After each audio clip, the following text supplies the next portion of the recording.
안녕하십니까. 온라인으로 사례관리의 이해를 함께 공부하게 된 지푸라기 협동조합의 박현태라고 합니다. 이번 강의부터 총 8시간 동안의 온라인을 통해 이론적인 부분에 대한 공부를 하고 이후 진행될 오프라인 과정에서 좀 더 심화하는 과정으로 연결될 것입니다. 이론은 일반적인 내용을 다시 한번 되짚어보는 차원에서 준비했으며 사회복지사로서 학교에서 배웠던 내용이 대부분일 것입니다. 이전에 배웠던 기억을 다시 한번 떠올린다는 느낌으로 부담 없이 들어주시면 될 듯 합니다. 이제 시작해 보겠습니다. 먼저 사례관리의 개념과 원리에 대해 알아보겠습니다. 사례관리의 정의, 목적과 목표, 그리고 실천 원리, 마지막으로 사례관리의 가치와 인류에 대해서 알아보는 시간을 가질 것입니다. 최근 민간 사회복지 현장과 공공부문에서 사례관리가 널리 시행되고 있는 것이 현실입니다. 사례관리는 노인, 장애인, 아동, 청소년, 자활분야, 사회복지관 등의 민간 사례관리와 시군구 그리고 읍면동에서 이루어지는 공공사례관리로 구분될 수 있습니다. 사회복지 현장에서 이루어지는 사례관리는 환경 속 인간이라는 사회복지의 기본 관점을 토대로 수행되기 때문에 사례관리의 개념과 원리에는 인간과 환경의 조화를 강조하는 통합적 접근이 전제되어야 할 것입니다. 사회복지 현장에서 클라이언트가 호소하는 문제와 욕구는 그 어느 때보다 복잡 다양해지고 있습니다. 그리고 욕구를 충족시키려는 서비스 공급 주체들도 더욱 다원화되고 있습니다. 이에 사회복지 영역에서는 클라이언트를 위한 서비스를 보다 효과적, 효율적으로 전달해야 하는 필요성이 꾸준히 제기되고 있습니다. 그 현실적 대안의 하나로 최근 복지 현장에서 가장 많이 활용되고 있는 것이 사례관리라 할 것입니다. 사례관리는 한마디로 만성적이고 복합적인 욕구가 있는 클라이언트에게 지역의 다양한 자원과 서비스를 통합적으로 제공하려는 실천 방법이라고 할 것입니다. 사회복지 현장에서 사례관리가 강조되는 이유는 무엇일까요? 한번 좀 생각해 보셨나요? 첫째, 클라이언트가 바라는 보호 혹은 서비스의 내용과 수준이 크게 향상되었다는 것입니다. 단순히 생계보호의 차원을 넘어 다양한 심리 사회적 욕구를 충족함으로써 삶의 질을 높이려고 하고 있기 때문입니다. 두 번째는 이같이 증가된 클라이언트의 욕구에 대해 이전보다 더 효과적이고 효율적으로 대응하고 보호에 따른 막대한 사회적 비용을 적정 수준으로 통제하기 위해서는 사례관리라는 새로운 실천 방법이 필요하기 때문이다. 여기서 이야기하는 예산 부분에 대한 이야기도 함께 하고 있는 거죠. 세 번째는 사회복지 전문직도 다른 전문직들과 차별화할 수 있는 실천 전략이 필요하다고 할 수 있습니다. 다시 말해서 사례관리를 통해 현장 사회복지사들의 직업적이고 전문성에 대한 기대가 강하게 표출되고 있고, 사회복지 전문직은 오랫동안 지역을 기반으로 개인, 가족, 집단 그리고 지역사회 조직을 아우르는 통합적 방법론을 적용하여 클라이언트의 복지 향상에 주도적 역할을 해온 것이 사실입니다. 이러한 배경 때문에 사회복지사들은 직업적으로 친숙한 사례관리 실천 방법을 통해 사회복지 전문직의 위상을 높이고 사회복지사의 자리매김을 확고히 하려고 하는 것에 있습니다. 지금부터는 사례관리라는 용어에 대해서 한번 살펴보겠습니다. 사례관리라는 말의 개념적 의미를 살펴보면 사실상으로 사례를 관리한다라는 단순한 의미입니다. 사회복지사들에게는 낯선 의미이기도 하죠. 사례라는 케이스라고 말하죠. 말은 원래 보건 및 의료 현장에서 치료의 대상으로 지칭하기 위해서 사용되는 용어입니다. 지금도 여러 대인 전문직에서 순수한 치료 목적이 아니더라도 다양한 실천의 대상을 지칭할 때 사례라고 부르는 예가 제법 있습니다.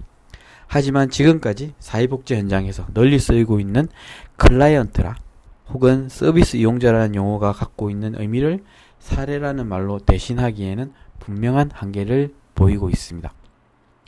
사회복지 현장에서 단순한 대상이 아니라 소비자, 동반자로서 더 적극적인 의미의 용어가 사용되고 있는 것이 사실입니다. 하지만 사례관리라는 방법의 용어로서 현장에서 사회복지 현장에서 사용되고 있습니다. 이어서 사례관리의 관리에 대해서 한번 알아보겠습니다. 관리에는 통제하다, 지시하다, 다루다, 취급하다 등의 의미를 담고 있습니다. 그렇기 때문에 사회복지 현장에서 강조하기는 클라이언트의 참여, 임파워먼트, 강점, 관점과는 부합되지 않는 측면이 있는 것도 현실입니다. 이에 일부 학자들은 클라이언트를 객체화하고 대상화하는 사례라는 용어보다는 그들에게 제공하는 서비스나 자원에 우선적인 초점을 맞추어야 한다고 주장합니다. 즉, 통제나 지시를 함축하는 관리의 기능보다 서비스나 자원을 연계하고 조정하는 기능을 부각시키는 서비스 조정 혹은 자원 조정이라는 용어를 쓸 것을 제안하기도 합니다. 그러나 이러한 대체적 개념들도 사례관리란 실천적 방법이 갖고 있는 고유한 특성이나 장점을 다 담아내지는 못하고 있습니다. 그래서 사례관리 개념의 적절성 문제는 지금까지 해소되지 못하고 있는 것입니다. 더욱이 사례관리는 사회복지 전문직 외에도 보건의료, 심리, 간호, 상담 분야에서 공유하는 방법이기에 명칭 변경 또한 쉽지 않은 것이 사실입니다. 따라서 사회복지사가 수행하는 사례관리에는 사회복지 실천의 고유한 철학과 특성이 담기기 때문에 사회복지 사례관리라고 부르는 것이 적절하다 할 것입니다.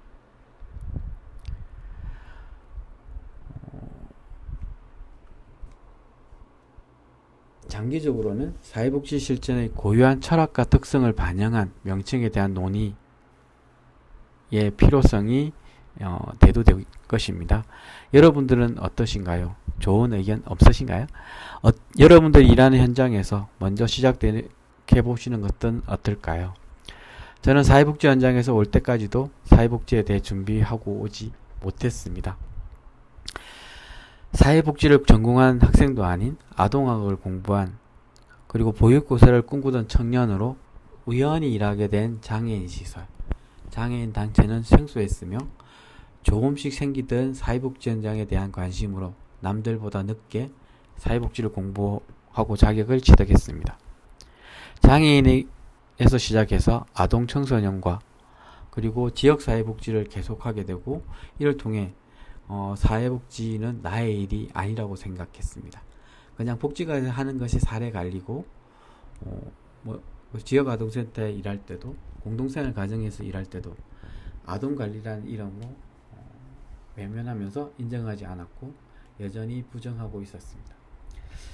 현재 이제 보호종료 아동들의 자립을 지원하는 사회적 경제 현장에서 이제서야 이 모든 활동들이 사례관리임을 인정하고 있습니다. 지금부터 재미없는 사례관리 이론, 여러분 앞 화면에 펼쳐지는 글자에 집중해 보시길 희망해 봅니다. 다시 한번 더 강의로 집중해 보면 앞에서 살펴봤던 사례와 관리의 개념을 넘어서 사례관리의 개념을 살펴보면 복합적인 문제를 가지고 있는 클라이언트를 대상으로 필요한 서비스를 체계적으로 연계하는 실천 방법인과 동시에 다양한 문제를 동시에 가지고 있으나 활용 가능한 자원의 발굴에 어려움을 겪는 경우 혹은 자원이 존재하고 있으나 자원을 활용할 능력이 부족한 클라이언트를 위한 지원 서비스를 말합니다. 여러분들은 얼마나 많은 자원을 가지고 계시나요? 나를 위한 자원, 내가 활용할 수 있는 자원 등 자원은 많으면 많을수록 좋다고 할 수 있겠죠. 제가 대학에서 강의할 때도 학생들에게 가장 많이 강조하는 것들이 자원 관리입니다. 자원은 있는 그대로는 의미가 별로 없습니다. 관리하는 것이 반드시 필요하게 된다는 것을 잊지 말아야 할 것입니다. 내가 사용할 수 있도록 관리하는 것, 여러분의 노력이 여러분들이 만나게 될 다양한 사회복지 대상자, 클라이언트에게 더 많은 자원으로 활용되게 될 것입니다. 자원 관리는 꾸준히 해야 되는 걸 잊지 말았으면 합니다. 사회복지 현장의 사례관리 정의, 학자들의 의견 정의들을 한번 살펴보면 먼저 오키너입니다. 1988년 클라이언트 욕구에 맞는 서비스의 제공을 위해 지역 자원을 효과적으로 조직하고 조정하는 행정적, 관리적 특성과 개별 사회 사업에서 진보된 실천 방법으로 전문적 관계 속에서 지속적 보호와 상담 및 치료를 제공하는 직접적인 개입의 특성을 가지고 있다고 정의했습니다. 여기서 생각할 부분이 많이 있습니다. 클라이언트 욕구에 맞는 서비스 제공, 어디까지 해야 할까요? 그리고 지역 자원을 효과적으로 조직하고 조정하는 것은 누가 해야 하는 것일까요? 민간과 공공 등 최근 들어 민간과 공공의 역할, 협력일까요? 경쟁일까요? 많은 부분에서 겹치는 것 또한 현장의 모습이기도 합니다. 어디까지 사회복지사가 해야 할 일일까요? 그 해답은 여러분이 속한 현장에서 여러분들이 찾아야 할 것입니다. 이어서 목설리는 1989년에 다양하고 복합적인 욕구를 가진 클라이언트를 대상으로 사례관리자가 공식적, 비공식적 자원과 함께 관계망을 조직, 조정, 유지하는 활동으로 정리하고 있습니다. 그럼 이전에는 클라이언트 욕구가 다양하고 복합하지 않았다는 것일까요? 사회복지사, 사례관리자라면 끊임없는 생각을 해야 할 것입니다. 내가 만나는 클라이언트를 위한 최선의 방법이 무엇인지, 그리고 나와 우리 조직이 할 수 있는 한계는 어디까지인지, 연계, 협력의 규모 등 선택이 명확해야 할 것입니다. 여러분의 선택, 결정이 클라이언트, 그리고 사례 관리 대상자, 소비자라고 하는 분들의 삶의 질에 있어서 질의 향상에 지대한 영향을 미친다고 할 것입니다. 세 번째로 베이커와 인텔리지어트는 1992년에 클라이언트 옹호, 서비스 조정, 자원 통제, 서비스 구매 등을 통해 서비스 통합을 달성하기 위한 전문적 서비스를 제공하는 과정이다라고 정의하였습니다. 여기서 전문적 서비스는 무엇을 의미하는 것일까요? 어디까지가 전문적 서비스의 영역일까요? 현재 사회복지 현장은 다양한 사업의 형태가 혼재되어 있습니다. 전통적인 보조금 지원 사업부터 바우처에 이르기까지 비영리와 영리가 혼재되어 있는 현장 속에서 사회복지사, 사회관리자로서의 전문적 서비스는 과연 뭘까요? 그리고 내가 속한 조직 내부로부터 정리가 이루어져야 할 부분이 아닌가 싶습니다. 조직 간의 무한 경쟁이 아닌 클라이언트 입장에서 클라이언트 이익 최우선으로 고려하는 것이 필요하지 않을까요? 그렇다고 무한 지원, 이것도 가능하지 않는 현실 속에서 어떻게 해야 되는 것이 우리가 해야 할 수 있는 것인지도 판단해야 되는 중요한 역할들을 있을 것입니다.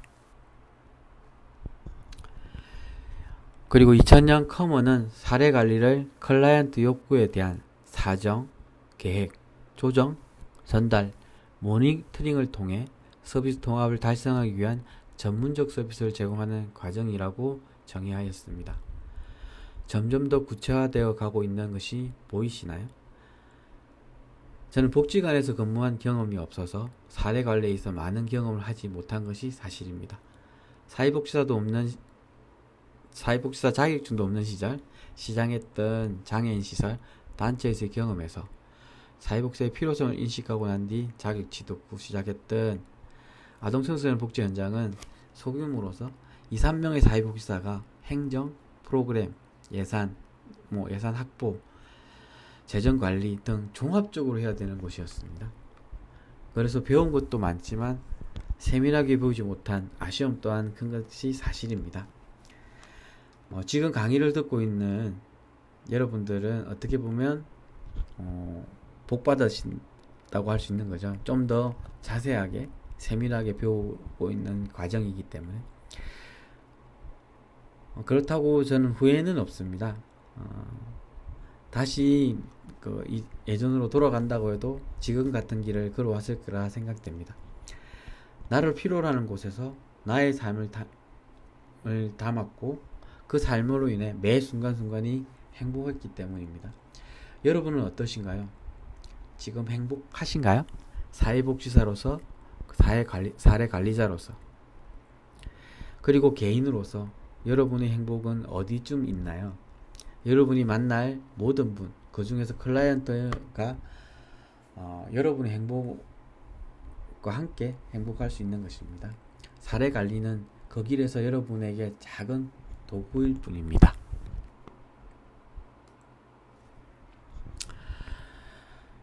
그리고 미국 사회복지사협회에서는 어떻게 정의하고 있을까요? 화면에서 보여지듯 한번 읽어볼까요? 다양한 사회복지사를 계획하고 실행하며 모니터링하는 과정으로 사회복지사들이 전문가 팀을 활동으로 통해 클라이언트에게 다양한 서비스를 제공하고 조정할 수 있도록 하는 것이다 라고 정의하고 있습니다. 저는 여기에서 다른 단어, 용어도 중요하지만 전문가 팀이라는 글자가 너무나도 강력하게 와닿습니다. 그렇다고 우리나라 사회복지 현장이 팀으로 구성되어 있지 않다는 것도 전문가가 아니라는 것도 아닙니다. 하지만 제가 가보지 않아서 경험하지 않아서 환상일 수도 있지만 다양한 학제의 전문가들이 모여서 종합적으로 움직일 수 있는 것 같은 느낌, 제만의 느낌일까요? 아니 여러분이 현장에 더 전문가의 팀일 수도 있습니다. 그래서 앞으로 여러분을 더 응원하게 되고 더 멋진 사례관리, 사회복지 현장을 기대하는, 그래서 화이팅을 외쳐드리고 싶습니다.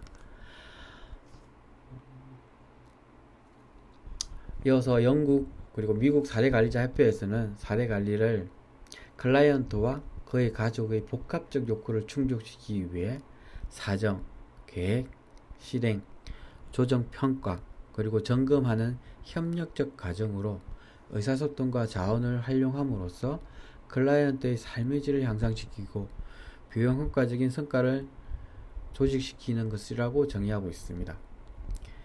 여기에 사례관리의 대상, 과정과 방법, 목적이 잘 담겨 있다고 생각이 됩니다. 사례관리의 대상은 복합적 욕구를 가진 클라이언트와 가족, 방법은 욕구 사정, 계획, 실행, 조정, 평가, 점검이고요. 목적은 복합적 욕구의 충족을 통한 클라이언트의 삶의 질 향상, 그것도 비용 효과적인 방법 등등을 담고 있습니다. 이 모든 일을 여러분들이 해야 하는 거죠. 여러분이 만나게 될 다양한 사례를 혼자 고민하시지 마시고 기관 내외의 슈퍼바이저와 동료들과 상의하면서 멋진 사례복 관리자의 길을 걸어가시기를 응원합니다.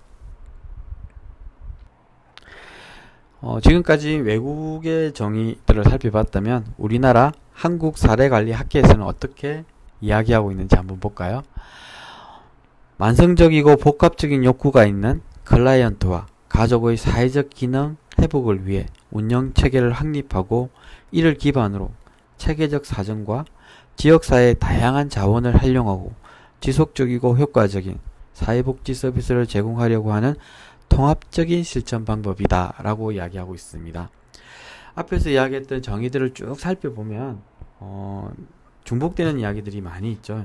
만성적이고 복합적인 욕구를 가진 클라이언트와 가족, 그리고 운영체계란 이야기가 나오고, 그리고 지속적이고 효과적이고 통합적이란 이야기들이 중복 반복되고 있습니다. 과정도 이야기를 하고 있죠. 이런 것들을 한번 챙겨보시면 좋겠습니다. 앞에서 살펴봤던 정의들을 종합해보면 사회복지 현장 중심의 민간 사례관리에 대한 정의는 복합적이고 만성적인 욕구가 있는 클라이언트 및 그 가족을 대상으로 그들의 사회적 기능 강화, 그리고 삶의 질 향상을 위해 협력적인 운영체계를 기반으로 체계적인 욕구 사정과 함께 지역사회 자원을 연결하고 지속적이고 효과적으로 사회복지 서비스를 제공하는 통합적인 실천 방법이다 라는 부분들로 정의될 수 있는데요. 여기에 이제 아까 앞에서 잠시 이야기했듯이 사례관리의 대상으로는 복합적이고 만성적인 욕구가 있는 클라이언트 및 그 가족이라고 정의하고 있고요. 목적은 그들의 사회적 기능 강화 및 삶의 질 향상, 여기서 말하는 그들은 복합적이고 만성적인 욕구가 있는 클라이언트 및 그 가족이 되겠죠. 실천 부분은 실천의 기반은 협력적인 기관 내부 및 지역 단위 운영 체계다라고 이야기하고 있고요. 실천의 강조점으로는 체계적인 욕구 사정과 지역사회 자원의 연결. 지역사회 자원을 내가 알고 있지 못하다면 연결하기가 쉽지 않게 되는 거죠. 그리고 실천의 원칙에는 지속성과 효과성, 통합성을 이야기하고 있습니다. 이 모든 것들을 대한 부분들을 한번 정리해 보시면 좋겠고요.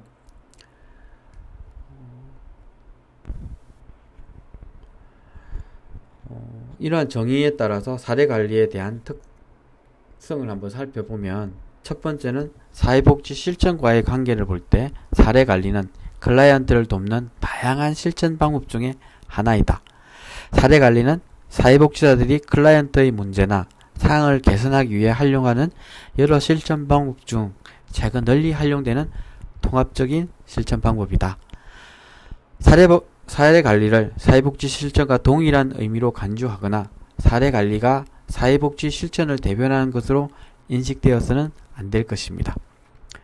둘째, 클라이언트의 복합적 욕구 충족을 위해 다양한 서비스를 어떻게 제공할 것인가의 측면에서 볼 때 사례관리는 서비스의 지속성, 효과성, 통합성을 강조하는 새로운 서비스 전달의 방식이다 라고 할 것입니다. 세 번째는 사회복지 사례관리는 클라이언트와 가족을 개입의 기본 단위로 하고 있습니다. 환경 속 인간이라는 이중관점을 따르는 사회복지사들은 클라이언트에게 있어 가족은 가장 친밀한 환경이자 지지 지원이기 때문에 개입이 필수 단위로 받아들여야 한다라고 이야기하고 있습니다. 그러니까 가족이 하나의 단위이다. 그러니까 개개인으로 떼어놔서 보는 것이 아니라 가족을 하나의 구성체로 보면서 그것이 변화해야 이 클라이언트가 변화할 수 있다는 것들을 이야기하고 있습니다. 이어서 공공영역에서 사례관리에 대한 정의를 살펴보면 최근 사례관리가 공공부문으로 확대되고 있습니다. 공공이 주도하는 통합사례관리와 공동사례가 그 대표적이라 할 수 있습니다.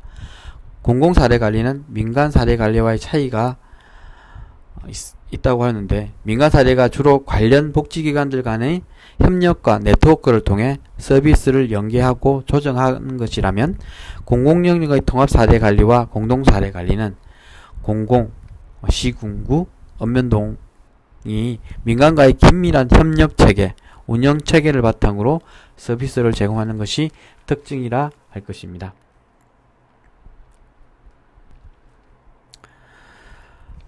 이어서 통합관리에 대한 부분을 좀 구체적으로 살펴보면, 보건복지부가 제시한 희망복지지원단 업무 안내에 통합사례관리란 지역 내 공공, 민간자원에 대한 체계적인 관리 지원 체계를 토대로 복합적이고 다양한 욕구를 가진 대상자에게 복지, 보건, 고용, 주거, 교육, 신용, 법률 등 필요한 서비스를 통합적으로 연계 제공하고 이를 지속적으로 상담 모니터링 해나가는 사업이라고 정의하고 있습니다.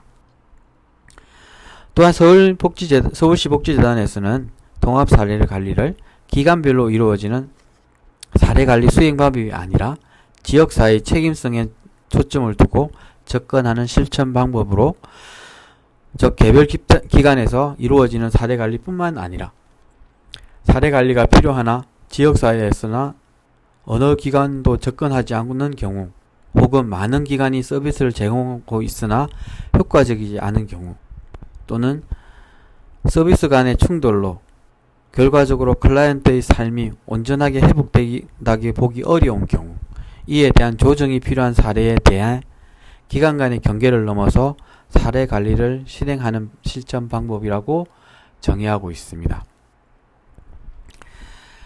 한번 생각해 볼까요? 사례관리가 필요하나 어느 기관도 접근하지 않는 경우 어떨까요?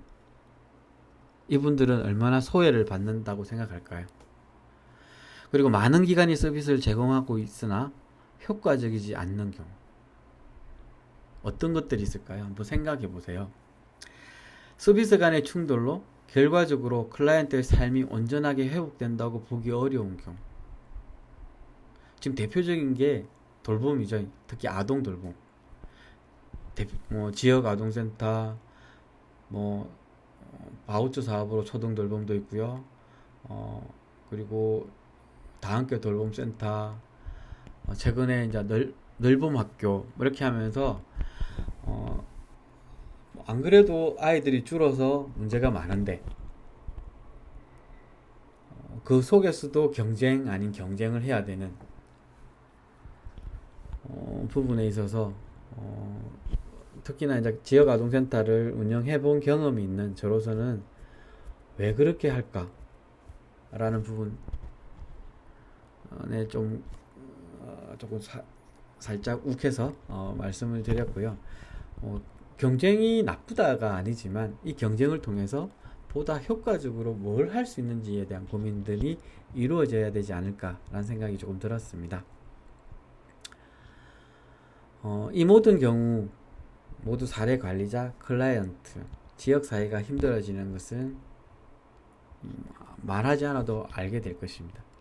이에 더해서 실적 때문에 민과 간이 경쟁하는 경우도 발생할 수 있습니다. 이를 효과적으로 해결하기 위해서 조정할 수 있는 공식적인 기관이 필요하지 않을까.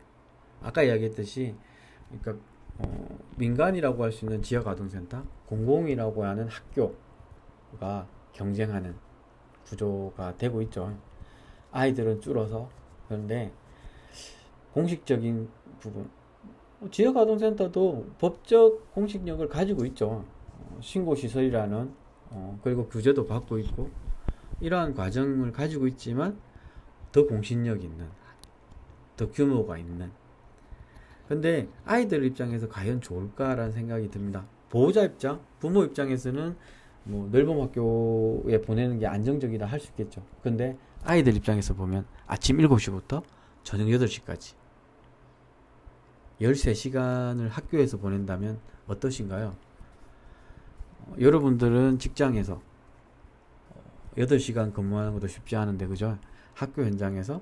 그래서 예산이 충분해서 외부 활동도 많아지고, 그렇게 하면 또 다른 부분이 고민이겠지만, 그것 또한 게 아니라, 한정된 자원, 재원, 이런 것 통해서 시설 내외에서 계속 있어야 되는 아이들의 입장을 한번 생각하면, 전 개인적으로 그건 하도 확대이지 않을까라는 생각도 해봅니다. 민간과 민간, 민간과 공공, 공공이 오직 클라이언트의 삶의 질 향상을 위한 통합적이고 공평한 조직, 아니면 함께 그것을 풀어나는 통합 조직에 대한 고민을 만들면 어떨까. 그래서 만들어졌던 것 중에 하나가 마을 학교라는 부분들도 있었는데, 이것 또한 정치적인 부분에 있어서 배움터라고 마을 배움터라고 이름도 바꾸라고 이야기하고 있고, 학교란 이름을 쓰지 못하게 강제하고 있는 것도 어떻게 보면 우스운 현실이 아닐까라는 생각이 들었습니다. 그래서 그런 부분들도 한번 여러분들이 조금 더 깊게 생각해보고, 여러분이 사례 관리해야 될 가정에 아니면 아이들이 있다면 어디에 보내는 것들을 대해 고민할 건가, 이런 정책적인 부분에 대한 고민들도 함께 해야 하지 않을까라는 생각이 들었습니다.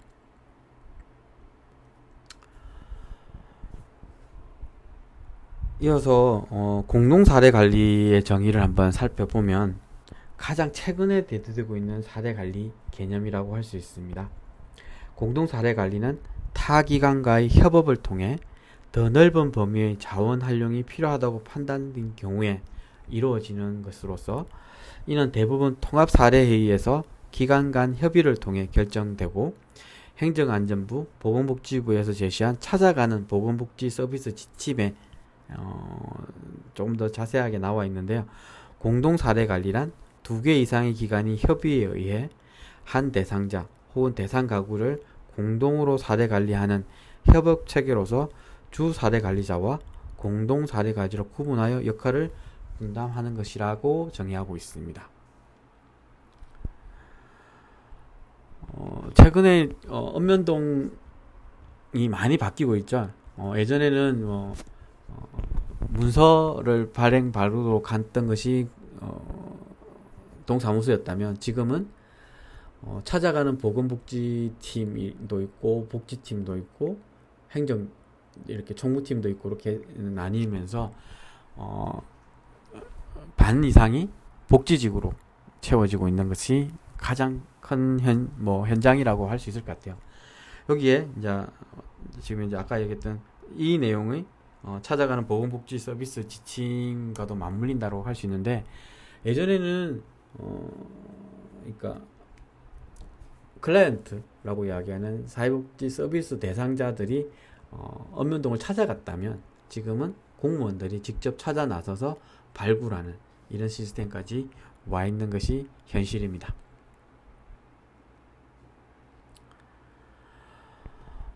이걸 한 번 더 정리를 해보면 통합사례관리란 복합적이고 만성적인 욕구가 있는 클라이언트 및 그 가족을 돕는 과정에서 개별 기관 중심의 사례관리보다는 공공이 주도하되 민간의 협력적인 운영체계를 구축하여 지역의 관련 기관들의 협력을 통해 사회복지서를 통합적으로 제공하는 실천 방법이다 라고 이야기하고 있고요. 공동사례관리는 통합사례관리를 수행하는 과정에서 복합적이고 장기적인 고난도의 문제에 예를 들면 알코올 중독이나 정신질환 이런 것들이 있겠죠. 예, 보다 효과적으로 대응하기 위해 민간 협력을 강화하고 지역사회 복지 환경까지 변화시키려는 목적으로 2개 이상의 기관이 공동으로 수행하는 사례관리 실천 방법이다 라고 말할 수 있습니다. 이어서 사례관리 유사 개념에 대해서 한번 살펴보면 클라이언트를 관리하는 것이 아닌 제공되는 서비스를 관리하는 것을 말하게 되는데, 사례관리가 유사한 개념으로 앞에서 보이듯이 많습니다. 보호관리, 관리보호, 보호조정, 사례조정, 지속적 보호조정, 지속적 조정, 서비스 통합, 서비스 조정, 서비스 관리 등이 있습니다. 이 중에서 이제 보호관리와 관리보호에 대한 용어를 한번 살펴보면, 보호관리는 케어 매니지먼트라고 불리는데 1990년대 영국에서 지역사회 보호정책, 그러니까 커뮤니티 케어, 최근에 이제 우리나라에도 많이 시행되려고 했던 정책과 함께 등장했다고 합니다. 지역사회 보호를 이루기 위해서는 지역의 다양한 자원과 서비스를 효과적으로 연계하고 조정하는 것이 필요합니다. 이를 위해 영국에서는 새로운 서비스 전달 방식으로 미국의 사례관리를 도입하게 되었습니다. 그러나 케이스라는 용어가 갖는 협소한 의미로 인해 대신 케어라는 용어를 사용하게 되었고, 케어라는 용어가 지역의 다양한 서비스를 전달하고 조직하는 기능을 더 잘 반영한다고 보았기 때문이라고 합니다. 영국에서는 지금도 이 용어를 사용하고 있으며 일본과 독일의 노인 장기 요양보험 제도에서는 이 용어가 사용되기도 합니다. 노인의 장기 돌봄과 요양이 중심이 되는 서비스가 보호관리라고 할 수 있습니다. 이어서 관리보호는 미국의 건강보호체계에서 발달된 개념이라고 할 수 있습니다. 미국은 메디케어, 메디케이드라는 제도를 시행한 후 증가하는 의료 비용을 통제하고 의료 서비스의 질을 향상시키는 목적으로 관리보호 제도를 도입하였다고 합니다. 관리보호 조직에서 사례관리자를 고용하여 환자를 돌보는 의료 비용의 할당된 수준을 넘지 않도록 통제하면서 동시에 의료의 질을 보장하려고 모니터링을 강화하였습니다. 1980년대 이후 급격하게 성장한 이 조직은 미국에서 다른 분야의 사례관리자 수요를 증가시키는데 기여했다고 할 수 있습니다. 다양한 사례관리 정의에 포함된 주요 논점과 이에 대한 대안이 무엇인지 한번 살펴보도록 하겠습니다. 다양한 사례관리 정의에 포함된 주요 논점을 한번 살펴보면, 사례관리가 제공하는 서비스 성격을 간접적 서비스, 중개, 연결, 조정, 옹호, 협력 등으로 구분할 것인지, 아니면 직접적 서비스, 즉 문제 해결의 기능, 치료와 상담, 교육, 정보 제공 등을 함께 포함해야 할 것인가에 대한 논점들이 있다고 할 수 있습니다. 그리고 이러한 논점에 대한 바람직한 대안을 한번 살펴보면 사회복지 현장에서 이루어지는 사례관리는 상황 속의 인간이라는 사회복지의 기본 관점에 따라 이 두 가지 모두를 포용해야 한다는 입장이 가장 설득력이 있을 것입니다.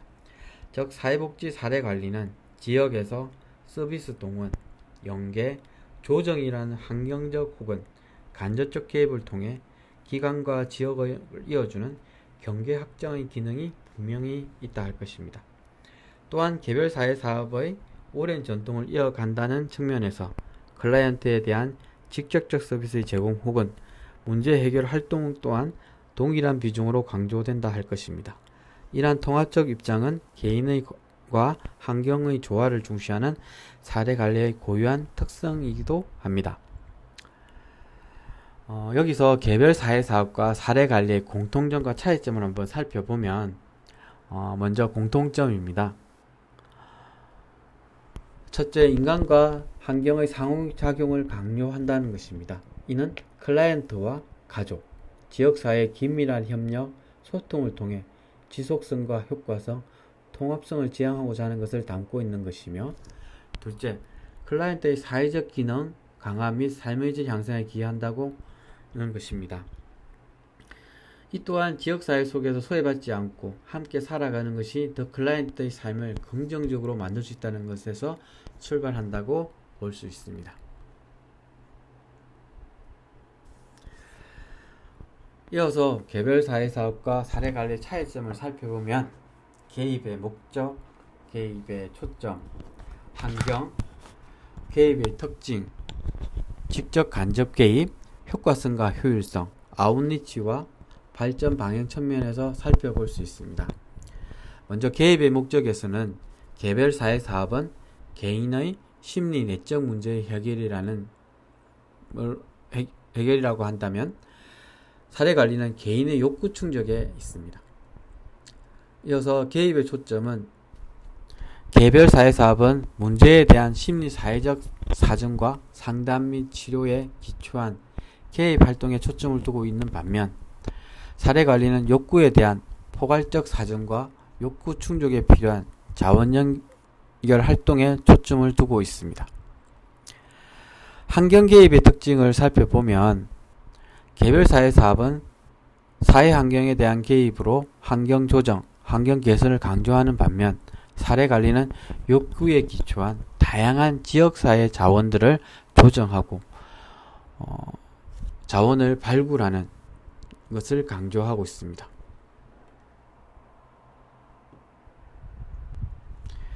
이어서 직접 간접 개입의 측면에서 개별 사회 사업은 클라이언트와 관계성에 기초하여 상담과 치료 위주의 직접적 개입과 전문성을 추구하는 반면에 사례관리는 직접적 개입과 함께 지역사회 자원을 활용하는 간접적 개입으로 관리적 기능을 강조하고 있습니다.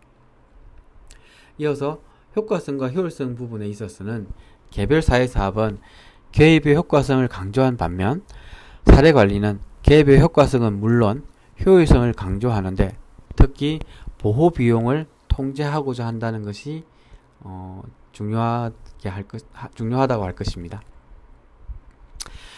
사례 발굴을 위한 아웃리치에 있어서도 개별 사회 사업은 기관 내 활동을 우선으로 하고 부분적으로 아웃리치를 하게 되는데 반면에 사례 관리는 적극적인 가정 방문과 아웃리치를 하게 됩니다.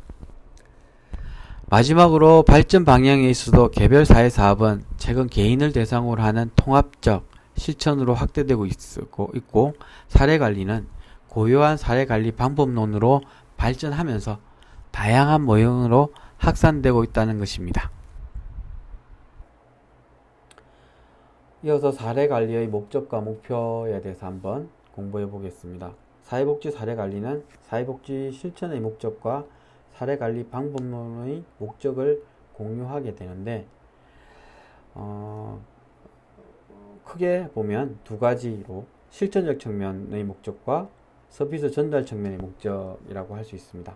먼저 실천적 측면의 목적과 목표를 살펴보면 사회복지 실천에서 사례 관리 목적은 클라이언트의 사회적 기능 강화와 삶의 질 향상에 있습니다. 역사적으로 사회복지 실천의 목적은 클라이언트의 사회화 기능을 회복하고 강화시키는 데 있으며, 최근에는 서비스 이용자의 권익 보호와 다양한 욕구의 충족을 통한 삶의 질 개선에 주안점을 두고 있습니다. 사회복지 사례 관리의 목적도 이 같은 맥락에서 보아야 할 것이고, 그에 대한 구체적인 목표를 살펴보면, 첫 번째는 클라이언트로 하여금 그를 둘러싼 주변 환경에서 발생하는 문제에 스스로 직면하고 도전할 수 있도록 개인의 잠재력을 높이는 것이 필요합니다. 두 번째는 클라이언트 및 가족으로 하여금 욕구 충족에 필요한 다양한 자원과 서비스에 접근하는 능력을 향상시켜야 한다는 것이고, 세 번째는 클라이언트에게 도움이 될 수 있는 비공식적 지원 체계의 보호 능력을 높이는 것이며, 이는 가족, 이웃, 친구 등 비공식적 지원 체계가 클라이언트를 보호하는 능력을 높이는 것이라고 할 수 있습니다. 마지막으로 네 번째, 클라이언트에게 도움이 될 수 있는 공식적 지원체의 능력을 높이는 것입니다. 이는 클라이언트와 가족의 욕구를 충족시키는 데 사회복지기관, 관공서, 종교기관 등의 공식적 지원체의 능력을 높이는 것을 말합니다. 이를 종합해보면, 실전적 측면에서 사례관리의 목적은 클라이언트의 사회화 기능의 강화 및 삶의 질 향상을 위해 비공식적 지원체계와 공식적 지원체계가 보유한 각종 자원과 서비스를 클라이언트의 욕구에 맞게 통합적으로 제공하는 것이다. 따라서 사례관리의 실천의 목적은 클라이언트 역량을 강화하는 데 있다 라고 할 것입니다.